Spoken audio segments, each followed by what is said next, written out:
Okay, तो start करते हैं हम लोग आज का जो लेक्चर है। तो इसमें हमको देखना है आज पिटॉट ट्यूब के बारे में। ठीक है, so we are studying here fluid dynamics. ठीक है, तो in fluid dynamics we have studied several applications of Bernoulli's equation. ठीक है, जिसमें हमने वेंचुरीमीटर के बारे में पढ़ा था, पीजोमीटर के बारे में पढ़ा था, है ना। इन दैट केस यहाँ पर जो एक फ्लो मेजरिंग डिवाइस है, ठीक है, उसमें से एक ये होता है पिटॉट ट्यूब। ठीक है, तो pitot tube is one of the most accurate device for velocity measurement. ठीक है, it is use for velocity measurement if you see. तो यहाँ पर क्या हम इसको यूज करते हैं वेलोसिटी मेजरमेंट के लिए, है ना। फ्लो रेट मेजरमेंट के लिए नहीं है, वेलोसिटी मेजरमेंट के लिए कि किसी अगर पाइप में कोई लिक्विड फ्लो हो रहा है तो किसी एक पॉइंट पे उसके वेलोसिटी को कैसे मेजर किया जाए, उसको चेक करने के लिए हम लोग यहाँ पर पिटॉट ट्यूब का यूज करते हैं। ठीक है, तो it works on the principal that if the velocity of flow at a point become zero. ठीक है, तो किस पे ये वर्क करता है, तो ऐसे प्रिंसिपल पर वर्क करता है जिसमें वेलोसिटी अगर किसी पॉइंट की जीरो हो जाती है, ठीक है, तो द प्रेशर ऑल्सो इंक्रीज्ड। ठीक है, अगर किसी पॉइंट पे क्या हो रहा है, वेलोसिटी किसी पॉइंट पे जीरो हो जाता है तो the pressure there is increased due to conversion of kinetic energy into pressure. ठीक है, मान लो किसी पॉइंट पे वेलोसिटी जीरो हमको मिलता है तो प्रेशर उस पॉइंट पे क्या हो जाएगा, इंक्रीज हो जाएगा, है ना। प्रेशर इंक्रीज हो जाएगा, किसके कारण होगा, conversion of kinetic energy into pressure, है ना। काइनेटिक एनर्जी किस में रहेगा, फ्लो या वेलोसिटी में रहेगा, है ना, फ्लो या वेलोसिटी में रहेगा। बट वेलोसिटी अगर किसी पॉइंट पे जीरो होता है तो वो काइनेटिक एनर्जी कन्वर्ट हो जाता है उसके प्रेशर के फॉर्म में। ठीक है, तो इस प्रिंसिपल पे ये जो पिटॉट ट्यूब है वो वर्क करता है। ठीक है, अब इसका कंस्ट्रक्शन देख लेते हैं। कंस्ट्रक्शन पार्ट में क्या क्या आएगा, तो if you see there is a pitot tube, ठीक है, इंसर्टेड इन द पाइप। जो पाइप यहाँ पर जिसमें लिक्विड फ्लो हो रहा है वहां पर इस फॉर्म में पिटॉट ट्यूब इंसर्ट रहता है फॉर वेलोसिटी मेजरमेंट। ठीक है, तो it consist of a glass tube. ठीक है, एक ग्लास ट्यूब है in the form of 90 degree bend of short length, open at both the ends. ठीक है, यहां से भी वो ओपन है और इधर से भी ओपन है। तो एक ट्यूब रहता है, ग्लास ट्यूब है जो 90 डिग्री बेंड रहेगा। ठीक है, 90 डिग्री पे बेंड रहेगा, इस टाइप का एक ट्यूब यहाँ पर हम लोग यूज करते हैं। तो it is placed in the flow with its bed direction, ठीक है, upstream, so that the stagnation point is created, है ना। एक ऐसा हम लोग इस तरीके से इसको इंसर्ट करते हैं कि इसका जो छोटा सा बेंड एरिया है ना, यहाँ पर वो अंदर की साइड में रहे, और जहां पर एक ऐसा पॉइंट आए जहां पर हमको जो वेलोसिटी है ना, वेलोसिटी का जो वैल्यू है एकदम कम हो जाए और वहां पर प्रेशर क्रिएट होना स्टार्ट हो जाए। ठीक है, तो ऐसा पॉइंट है जहां पर यहां से लिक्विड क्या फ्लो हो रहा है, liquid in that is liquid out. तो जैसे ही यहाँ पर इधर जाएगा ये, तो कुछ अमाउंट में पिटॉट ट्यूब की तरफ वो इस ग्लास में जो लिक्विड है वो ऊपर की तरफ चढ़ेगा। ठीक है, अपस्ट्रीम की तरफ जाएगा, है ना। तो kinetic energy at this point, ठीक है, gets converted into pressure energy. अब यहाँ पर सडनली इसको क्या हुआ, यहाँ पर एक थोड़ा सा ऑब्स्टेकल मिला, तो यहाँ पर इसकी वेलोसिटी धीरे से क्या हो जाएगी, जीरो हो जाएगी। तो यहाँ पर की जो काइनेटिक एनर्जी है इस पॉइंट में वो धीरे धीरे प्रेशर एनर्जी के फॉर्म में क्या होगा, कन्वर्ट होता जाएगा, प्रेशर एनर्जी में कन्वर्ट होगा, और किसी हाइट तक पिटॉट ट्यूब में जो लिक्विड है वो राइज करेगा। ठीक है, वो राइज करेगा, है ना। तो it will converted the pressure kinetic energy into pressure energy. ठीक है, that cause liquids start rising in the vertical limb. यहाँ पर जो एक वर्टिकल लिम्ब इस ग्लास ट्यूब बना हुआ है वहां पर वो चढ़ना स्टार्ट करेगा। ठीक है, to a height equal to the stagnation pressure. उसी को क्या बोलते हैं हम लोग, स्टैग्नेशन प्रेशर बोलते हैं। ठीक है, ये जो PS लिखा हुआ है दैट इज स्टैग्नेशन प्रेशर। तो मान लो यहाँ तक क्या हुआ है, यहाँ तक अब जो लिक्विड है वो हाइट में चढ़ना स्टार्ट किया है, तो इस पॉइंट से लेके इस पॉइंट तक एक हमको क्या मिलेगा, प्रेशर हेड मिलेगा। उसी को हम लोग क्या बोलेंगे, स्टैग्नेशन प्रेशर हेड। ठीक है, स्टैग्नेशन प्रेशर हेड, और उसको हम लोग डिनोट करेंगे HS से। तो HS equal to PS upon W। ठीक है, समझ में आ रहा है। तो वेलोसिटी का मेजरमेंट हम किसके रूप में कर रहे हैं? प्रेशर के रूप में कर रहे हैं। ठीक है, यहां तक क्लियर हो रहा है बात? कंस्ट्रक्शन समझ में आया इसका किस तरीके से हो रहा है? तो यहां पर वेलोसिटी का जो मेजरमेंट है वो इन रिस्पेक्ट ऑफ, ठीक है, in respect of the pressure head, तो प्रेशर हेड के रूप में इसको हम लोग यहां पर देख रहे हैं। ठीक है, डायग्राम क्लियर है सभी को? डायग्राम क्लियर है? पीजोमीटर यहां पर यूज हो रहा है स्टार्टिंग प्रेशर हेड के लिए। ठीक है, अब हमको क्या करना है ना? तो देखो यहां से लिक्विड इन हुआ है, यहां से लिक्विड इन हुआ है, तो वहां पर उसकी वेलोसिटी क्या थी? यहां पर वेलोसिटी जो है वो v है ना, v है, यहां पर वेलोसिटी v है। अब हमको बर्नौलीज इक्वेशन अप्लाई करना है, तो applying Bernoulli's equation between stagnation point and point P, ठीक है, in the unit in the direction of flow. ठीक है, तो ये वाला जो पॉइंट तुमको दिख रहा है स्टेग्नेशन, एक तो पॉइंट P दिख रहा है यहां पर अगर हम लोग देखें तो, ठीक है, एक हो गया पॉइंट P यहां पर और ये हो गया पॉइंट S। तो P और S के बीच में हमको क्या करना है? बर्नौलीज इक्वेशन अप्लाई करना है। ठीक है, at the same horizontal level, at the same horizontal level. तो हॉरिजॉन्टल लेवल अगर हम देखें हम लोग तो ये एक सेम लेवल पे है। ठीक है, तो if you apply Bernoulli's equation that is P not by W plus v square upon 2g। ठीक है, v square upon 2g equal to क्या हो जाएगा, है ना? अब देखो इस डायरेक्शन में अगर हम लोग आगे जाए तो ये तो हो गया तुम्हारा क्या, P नॉट बाई W, ये स्टार्टिंग पॉइंट जो है, ठीक है, उस पॉइंट पे प्रेशर हेड और वेलोसिटी हेड, ठीक है, जिसको काइनेटिक हेड बोलते हैं। इस पॉइंट पे तो दिखा रहा है पॉइंट P पे, ठीक है, पॉइंट P पे शो कर रहा है। पॉइंट S पे क्या हो जाएगा बताओ? पॉइंट S पे हम लोग अगर बर्नौलीज इक्वेशन पॉइंट P और S पे लगा रहे हैं तो क्या हो जाएगा बताओ कोई?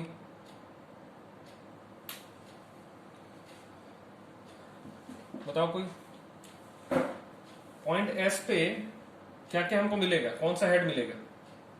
तो पॉइंट S पे देखो यहां पर जो वेलोसिटी था वो कन्वर्ट हो गया किसमें? काइनेटिक एनर्जी कन्वर्ट हुआ प्रेशर एनर्जी में। तो जिसको हम लोग लिखे हैं क्या, PS बाई W। ठीक है, और there is no velocity, velocity तो जीरो हो गया है और सेम लेवल पे है, इसलिए Z1 इक्वल टू Z2। तो बचेगा कितना, केवल PS बाई W। ये समझ में आ रहा है? PS बाई W बस बचेगा। ठीक है, समझ में आ रहा है ना? तो PS बाई W को हम कैसे लिख सकते हैं, है ना? PS बाई W और इधर क्या है, PO बाई W। तो PO by W is equal to H not. ठीक है, और PS by W equal to HS। तो इसको कैसे लिख सकता हूं मैं, H not plus V square upon 2G equal to HS। HS for head at stagnation point. ठीक है, हेड एट स्टेग्नेशन पॉइंट। और यहां पर क्या है, H not head at this point, है ना, इनिशियल पॉइंट पे है। ठीक है, तो यहां से अगर हम लोग V की वैल्यू निकालें तो कैसा हो जाएगा? V की वैल्यू अगर हम लोग निकालें यहां से तो इस तरीके से लिख सकता हूं मैं, V square upon 2G equal to HS minus H not. ठीक है, और V इक्वल टू क्या हो जाएगा यहाँ पर? V इक्वल टू 2G इधर मल्टीप्लाई कर दें, 2G HS minus H not, और ये हो जाएगा स्क्वायर रूट के फॉर्म में। ठीक है, स्क्वायर रूट। तो हमको एक क्या मिलता है, फॉर्मूला मिलता है यहाँ पर, है ना? अगर हम लोग देखें तो यहाँ पर हमको क्या मिल रहा है, एक फॉर्मूला मिल रहा है। कौन सा फॉर्मूला मिल रहा है? ठीक है, कौन सा फॉर्मूला मिल रहा है? तो V equal to root 2G, है ना, HS माइनस H नॉट, इस तरीके से। तो इसको हम लोग कैसे लिख सकते हैं, V equal to 2G del H, है ना, रूट में।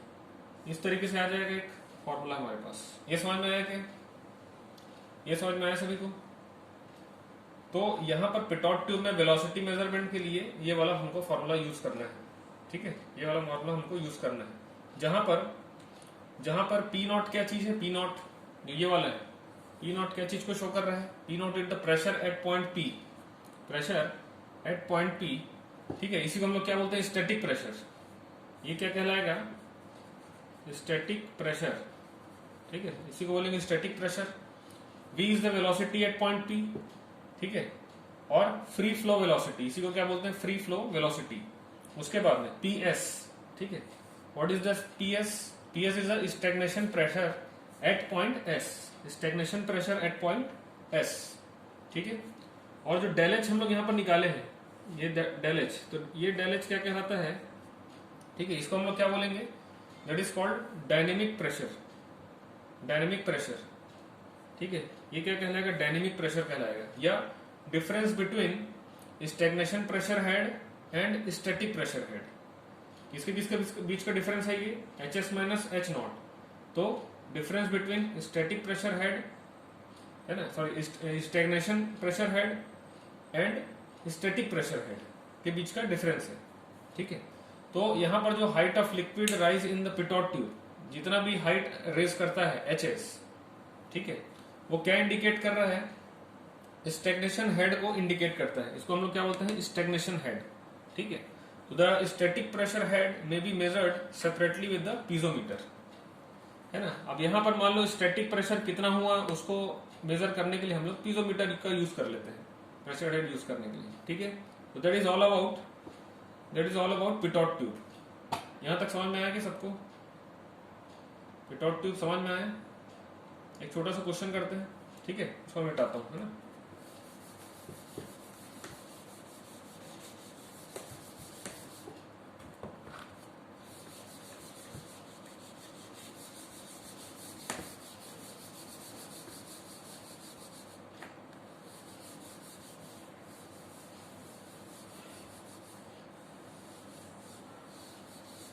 ये क्वेश्चन करते हैं, थोड़ा सा क्लियर हो जाएगा। देखो क्वेश्चन है, अ submarine fitted with Pitot tube, ठीक है। सबमरीन जानते हो क्या होता है? सबमरीन मतलब समझ में आता है क्या होता है? What is submarine? किसी को पता है? सबमरीन मतलब नहीं समझ में आ रहा है? सबमरीन मतलब क्या हुआ, एक टाइप का जो है ना, इस टाइप का रहता है। कैसा रहता है सबमरीन? तो ऐसा टाइप का कोई स्ट्रक्चर रहता है जो पानी के अंदर वर्क करता है, ठीक है, पानी के अंदर वर्क करता है। तो submarine is fitted with the pitot tube, ठीक है, मूव्स हॉरिजॉन्टली। ये क्या है, हॉरिजॉन्टली यहाँ पर मूव कर रहा है, जिस भी डायरेक्शन में मूव कर रहा है ये पूरा हॉरिजॉन्टल मूव करेगा, है ना, समझ में आ रहा है ना। तो हॉरिजॉन्टल मूव कर रहा है यहाँ पर। अब यहाँ पर क्या हो रहा है कि its axis is 12 metre below the surface of water, ठीक है। इसका जो एक्सिस है, यहाँ पर जो एक्सिस यहाँ पर जो क्रिएट होगा, ठीक है, यहाँ पर जो एक्सिस क्रिएट होगा, यहाँ जो एक्सिस क्रिएट होगा, ठीक है, that is 12 metre below the surface of water, ठीक है। अब यहाँ पर क्या है, the pitot tube fitted in front of the submarine, ठीक है, सबमरीन के फ्रंट में वो फिट है, यहां पर कहीं पर, ठीक है, यहां कहीं पर फिट है वो, इस तरीके से, ठीक है। And along the axis it is connected to the two limbs of U tube containing mercury. एक यहां पर है क्या चीज, यूट्यूब जो तुम्हारा मैनोमीटर बोल सकते हो, वहां पर मरकरी वहां पर कंटेन कर रहा है, ठीक है, एक ट्यूब में मरकरी है। तो the reading of which we found to be 200 mm। Reading हमको जो मैनोमीटर का मिलता है ना, मैनोमीटर का जो रीडिंग हमको मिल रहा है वो कितना मिल रहा है, 200 mm का रीडिंग मिलता है। Find the speed of submarine, take the specific gravity of sea water, ठीक है, take the specific gravity of sea water is 1.025 times of fresh water, ठीक है। सी वाटर का स्पेसिफिक ग्रेविटी कितना है, 1.025, ठीक है। और स्पेसिफिक ग्रेविटी ऑफ मरकरी कितना है, मरकरी का कितना होता है, हैवी लिक्विड लेते हैं हम लोग, मरकरी में ये होता है 13.6। यहां तक समझ में आ रहा है, ठीक है। रीडिंग ऑफ मैनोमीटर मतलब y की वैल्यू कितना लिया है, 200 mm, ठीक है, 200 mm। तो if you found the head अगर हमको फाउंड करना है तो क्या होगा, what will be the head. ठीक है, तो यहां तक इसका क्या हुआ, इंट्रोडक्शन हो गया, यहां तक इसका गिवन डेटा हो गया। ठीक है, तो यूजिंग द रिलेशन हम लोग देखें जो डिफरेंशियल हेड हम लोग जो निकालते हैं, हेड इक्वल टू क्या होता है, Y S H L upon S. ठीक है, एस लिक्विड इसको बोल सकते हैं, जो भी दिया हुआ है, -1। ये रिलेशन पढ़े हैं, ये रिलेशन पढ़े हैं। ठीक है, तो क्या हो जाएगा यहाँ पर, y कितना दिया तुमको 200 mm, तो 0.2। ठीक है, S H L heavy liquid that is mercury, और ये 1.025 -1। ठीक है, इसको कैलकुलेट करो कितना आ रहा है। ठीक है, इसको कैलकुलेट करो। उसके बाद में वेलोसिटी ऑफ सबमरीन। ठीक है, वेलोसिटी ऑफ सबमरीन, तो v इक्वल टू क्या ले लेंगे हम लोग, v is equal to √2gh। ठीक है, अगर हमारे पास केवल एक ही हेड दिखा रहा है यहाँ पर, ठीक है, तो इस तरीके का लेंगे। और अगर हमको स्टैग्नेशन हेड और स्टैटिक हेड दोनों दिया हुआ है, तब इसका डिफरेंस लेंगे। यहां तक समझ में आ रहा है। ठीक है, अगर हमको इस तरीके का दिया हुआ है मैनोमीटर यूज करके, तो ये वाला फॉर्मूला यूज करेंगे डायरेक्ट एच निकालने के लिए। ठीक है, एच निकालने के लिए ये वाला फॉर्मूला यूज करेंगे। अदरवाइज हमको क्या करना है, डायरेक्टली यहाँ पर डेल एच की जगह एच बस ले लेना है। ठीक है, डेल एच की जगह एच ले लेना है और इसको सॉल्व कर लेना है। इसको सॉल्व करके बताओ कितना आ रहा है, तो ये हो जाएगा 2 × 9.81, और एच कितना आया है 2.45, है ना। इसको सॉल्व कर लो, कितना आ रहा है देखो, सॉल्व करो कितना आ रहा है, और किस में आ रहा है ना, किस में आ रहा है मतलब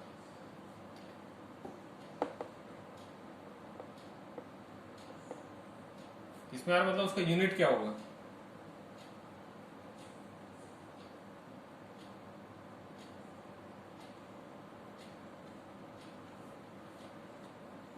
इसका यूनिट क्या हो जाएगा,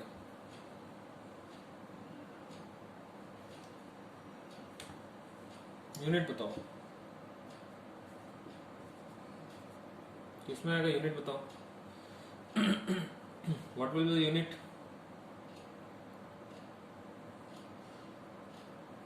ठीक है, सभी किसमें है, मीटर पर सेकंड, वेलोसिटी मीटर पर सेकंड में है।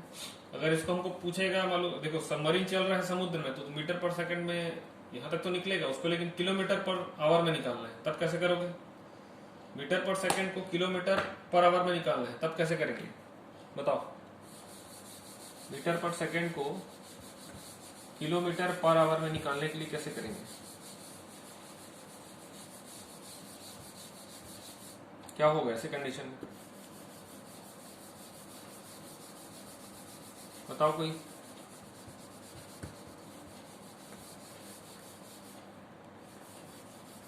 किसी कोई idea, how metre per second is converted into kilometre per our, बताओ।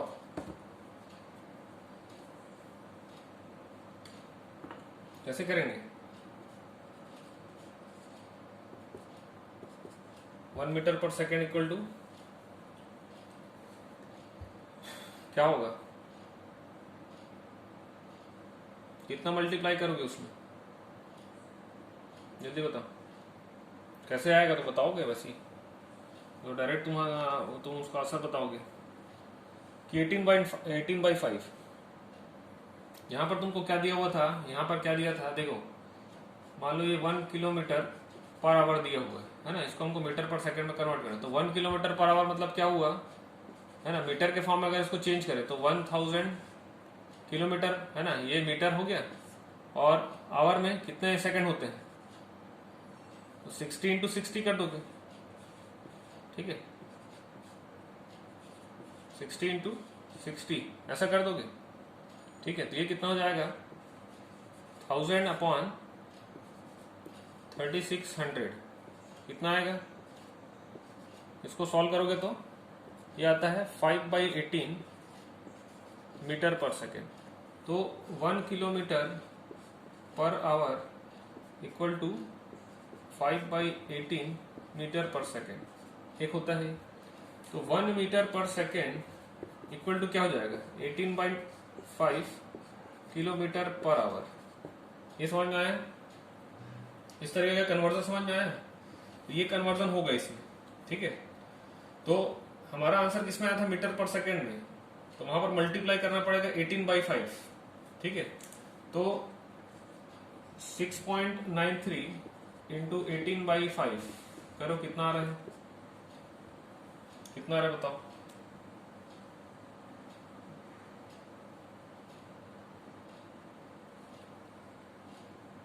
करके बताओ कितना आएगा।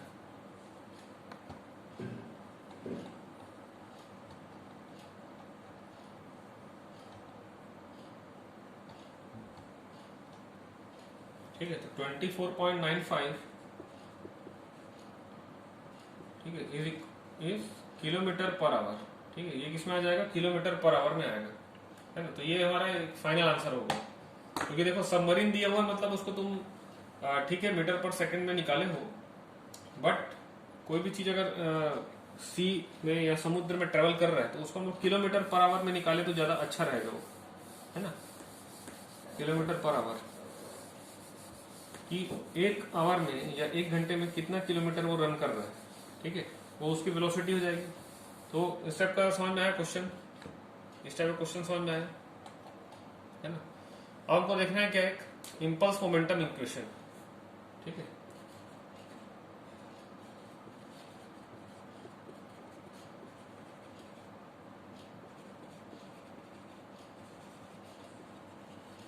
इम्पल्स मोमेंटम इक्वेशन, ठीक है। तो इम्पल्स मोमेंटम इक्वेशन क्या चीज को शो करता है? इसके पहले कभी पढ़े हैं इम्पल्स मोमेंटम इक्वेशन के बारे में? ठीक है, तो impulse momentum equation is one of the basic tools, ठीक है। अदर देन, या हम लोग बोल सकते हैं कि इसमें जो कंटिन्यूटी इक्वेशन या बर्नौलीज इक्वेशन के अलावा जो अभी हम लोग इक्वेशन पढ़ रहे हैं, है ना, इस यूनिट में, that is impulse momentum equation. तो for the solution of flow problems, जो फ्लो के प्रॉब्लम्स होते हैं उसको सॉल्व करने के लिए हम लोग एक इक्वेशन यूज करते हैं, that is impulse momentum equation, ठीक है। ये क्या होता है? तो अगर इसका एप्लीकेशन हम लोग देखें तो its application to the solution of problem of the fluid mechanics, ठीक है, which can not be solve by energy principle, जिसको हम लोग बर्नौलीज इक्वेशन से सॉल्व नहीं कर पाते हैं, ठीक है, उसको हम लोग इससे सॉल्व करने की कोशिश करते हैं, ठीक है। तो the momentum equation is based on, किस पे ये बेस्ड है? Based on the law of conservation of momentum, है ना, क्योंकि यहाँ पर इम्पल्स और मोमेंटम का यूज हुआ है, तो it is nothing but the based on the principle of the law of conservation of momentum और मोमेंटम प्रिंसिपल, ठीक है। तो मोमेंटम का मतलब क्या होता है? मोमेंटम का मतलब क्या होता है बताओ? मोमेंटम का मतलब क्या हुआ? इम्पल्स और मोमेंटम, किसी कोई आइडिया? ठीक है, तो पहले इसका स्टेटमेंट हम लोग देख लेते हैं। What is it's statement? ठीक है, इसका जो स्टेटमेंट यहाँ पर जो आया हुआ है ना, जो हमको देता है स्टेटमेंट, तो एज इट इज याद रखना है। तो the net force acting on a mass, ठीक है, net force acting on a mass of, ठीक है, fluid, net force acting on a mass of fluid is equal to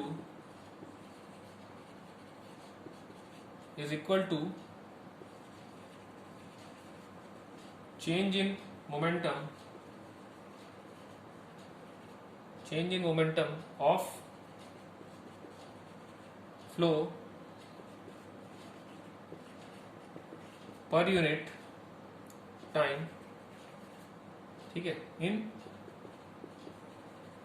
that direction, ठीक है। ये इसका स्टेटमेंट है, ठीक है, इम्पल्स मोमेंटम इक्वेशन का स्टेटमेंट है। तो क्या बोल रहा है? Net force acting on a mass of the fluid, जो भी फ्लो के डायरेक्शन में नेट फोर्स एक्ट कर रहा है मास ऑफ फ्लूइड में, ठीक है, मतलब मास ऑफ फ्लूइड मतलब क्या हुआ? एस पर मास ऑफ फ्लूइड मतलब क्या हुआ? एफ, ठीक है, that is equal to change in momentum of flow per unit time in that direction, ठीक है। किसी डायरेक्शन में, मान लो इस डायरेक्शन में कोई मास ऑफ फ्लूइड जो है वो फ्लो कर रहा है ना, इस डायरेक्शन में, तो इस पे लगने वाला जो फोर्स है ना, लगने वाला जो फोर्स है, इस डायरेक्शन में जो लगने वाला एक फोर्स है, वो change in momentum of flow per unit time के इक्वल होगा। अब ये चेंज इन मोमेंटम क्या होता है, देखो हमेशा जो यहाँ पर फ्लूइड फ्लो हो रहा है वो सेम वेलोसिटी से फ्लो नहीं होता, ठीक है, सेम वेलोसिटी से फ्लो नहीं होता कभी भी। तो उसमें हमेशा वेलोसिटी का एक डिफरेंस क्रिएट होता रहता है, ठीक है, डिफरेंस क्रिएट होता रहता है। तो जब हम देखते हैं कि हर एक पॉइंट पे हमको सेम टाइप की वेलोसिटी नहीं मिल रही है, तो अगर हम लोग उसको उसके वेलोसिटी के डिफरेंस को पर यूनिट टाइम के हिसाब से अगर हम लोग देखें, है ना, तो चेंज इन वेलोसिटी पर यूनिट टाइम क्या होता है, बताएगा कोई? Rate of change of velocity क्या बोलते हैं, क्या चीज को बोलते हैं rate of change of velocity? Acceleration, ठीक है, उसी चीज को बताने चाह रहे हो। तो change in momentum of flow per unit time, तो चेंज इन मोमेंटम का मतलब क्या हुआ, वेलोसिटी में डिफरेंस पर यूनिट टाइम में, है ना। तो वेलोसिटी में डिफरेंस पर यूनिट टाइम में तो क्या हुआ, वो एक्सेलरेशन की बात कर रहा है ना। और मोमेंटम का मतलब ये होता है मास इनटू एक्सेलरेशन जब हम लोग करते हैं, ठीक है, मास इनटू एक्सेलरेशन, या बोल सकते हैं टोटल जो मास है उसमें वेलोसिटी में कितना डिफरेंस आ रहा है ना, तब की बात करते हैं। तो ये हमको Newton second law of motion से निकल पाता है, ठीक है। तो बोलने का मतलब यह है कि उसमें जो लगने वाला जो फोर्स है, यहाँ पर जो लगने वाला जो फोर्स है वो उसके चेंज इन वेलोसिटी पर यूनिट टाइम के इक्वल होगा, ठीक है। चेंज इन वेलोसिटी पर यूनिट टाइम के इक्वल होगा उसी डायरेक्शन के लिए, उसी डायरेक्शन के लिए बोल रहे हैं। तो अगर हम लोग Newton second law of motion देखें तो ये क्या होता है, F इक्वल टू क्या लिखते हैं, तो Newton second law of motion F equal to क्या हो जाएगा, F इक्वल टू ma, ठीक है, कुछ परेशान कर रहे हैं। F इक्वल टू क्या हो जाएगा यहाँ पर, F इक्वल टू ma, ठीक है, यहां तक समझ में आ रहा है। जहां पर m क्या है, mass of the fluid, a is the acceleration, है ना, acting in the same direction, यहां तक समझ में आ रहा है। बट एक्सेलरेशन क्या होता है एक्चुअल में, एक्सेलरेशन क्या होता है, that is dv by dt, ये सभी जानते हैं, है ना, dv बाई dt। तो अगर मैं a की जगह dv बाई dt रख दूंगा तो क्या हो जाएगा, F equal to m dv by dt, ऐसा लिख सकता हूं, ठीक है, ऐसा लिख सकता हूं मैं। और इसको मैं अगर ऐसा करूं, d mv बाई dt, ऐसे लिखूं तो कोई प्रॉब्लम, ठीक है, ऐसे लिखो तो कोई प्रॉब्लम। तो मैंने क्या किया यहाँ पर, d by D T of M V कर दिया है, d by D T of M V. तो m इज टेकन एज, ठीक है, टेकन इनसाइड द डिफरेंशियल, ठीक है, डिफरेंशियल फॉर्म में हम उसको किसको ले गए हैं, वेलोसिटी को ले गए हैं, ठीक है। तो this equation is known as momentum principle, ठीक है, इसी इक्वेशन को क्या बोलते हैं हम लोग, मोमेंटम प्रिंसिपल बोलते हैं, है ना। तो यहां पर क्या मैंने लिखा है, F equal to D M V by D T, ठीक है। अब मैं dt को इधर ले आता हूं तो क्या हो जाएगा, ये F D T equal to D M V, ऐसा लिख सकता हूं, F D T equal to D M V. तो this equation is known as impulse momentum equation.